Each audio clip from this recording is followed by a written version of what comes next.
அபி, ராகவ் எல்லாருமே சேர்ந்து ரொம்ப சந்தோஷமாக இருக்காங்க. பாட்டியோட பர்த்டேவை கொண்டாடணும்னு சொல்லிட்டு எல்லா ஏற்பாடும் நல்லா பண்ணுறாங்க. அதே மாதிரி பாட்டியை கூப்பிடுறாங்க. கூப்பிட்டு கேக்கெல்லாம் வெட்ட சொல்கிறாங்க.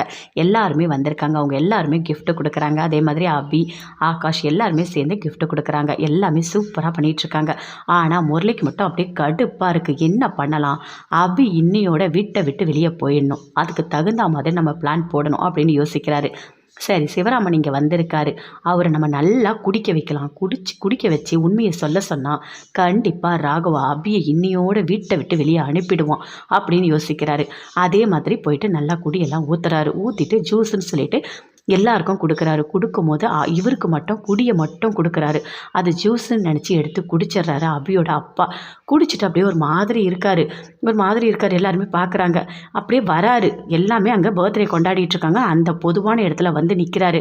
மாப்பிள்ளை, உங்ககிட்ட நான் ஒன்று பேசணும், முக்கியமானது சொல்லணும், நீங்கள் வாங்க மாப்பிள்ளை அப்படின்னு சொல்லிட்டு அப்படி கையை பிடிச்சி ராகவை மட்டும் இழுத்துட்டு வராரு. பின்னாடியே அபியோட அம்மா எல்லாருமே வராங்க. அவங்க அத்தை, அபி 4 பேருமே நின்றுட்டுருக்காங்க. இங்கே பாருங்கள் மாப்பிள்ளை, உங்களுக்கு ஒன்று தெரியுமா? என் பொண்ணு ரொம்ப ரொம்ப ரொம்ப ரொம்ப ரொம்ப நல்லவ. என் பொண்ணு எந்த தப்புமே பண்ணலை. அந்த முரளியை கல்யாணம் பண்ணிக்கிறது கூட அபிக்கு அதெல்லாம் பெருசாகவே தெரியல. எல்லா தப்பும் என் மேலே தான் இருக்குது. நான் தான் கல்யாணம் பண்ணி வைக்கணும்னு நினச்சேன். இதுக்கும் அபிக்கும் எந்த சம்மந்தமும் இல்லை அப்படின்னு சொல்கிறாரு. அதை கேட்டோன்னே ராகு அப்படியே ஷாக் ஆகுறாரு. என்ன சொல்கிறதுனே தெரியல.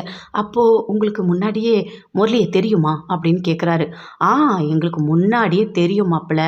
அதுவும் கோயம்புத்தூர்லேருந்தே எங்களுக்கு அந்த முரளியை தெரியும். அவன் தான் அபியை கல்யாணம் பண்ணிக்கணும்னு நினச்சான். நான் தான் பண்ணேன். ஆனால் அபிக்கு இதுக்கு எந்த சம்மந்தமும் இல்லை மாப்பிள்ளை.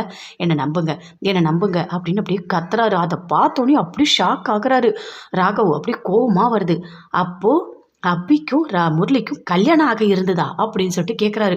அபியால் எதுவுமே பேசவே முடியல. அப்பா ஏன் இப்படி பேசினாரு, எதுக்காக இப்படி சொன்னாருன்னு தெரியலையா அப்படின்னு சொல்லிட்டு அபியும் அப்படி ஷாக் ஆகி நிற்கிறாங்க. அபியோட அம்மாவும் அப்படியே ஃபீல் பண்ணுறாங்க. அவங்க அத்தை எல்லாருமே அப்படியே ஃபீல் பண்ணுறாங்க. ஐயோ கடவுளே, இவன் குடிச்சிட்டு இப்படி உளறி வச்சுட்டானே, இனிமேல் அபியோட வாழ்க்கை எப்படி இருக்க போதே தெரியலையே கடவுளே அப்படின்னு சொல்லிட்டு அவங்க அத்தை எல்லாருமே ரொம்ப ஃபீல் பண்ணுறாங்க. ராகவுக்கு கோவமாக வருது, தாங்கவே முடியல.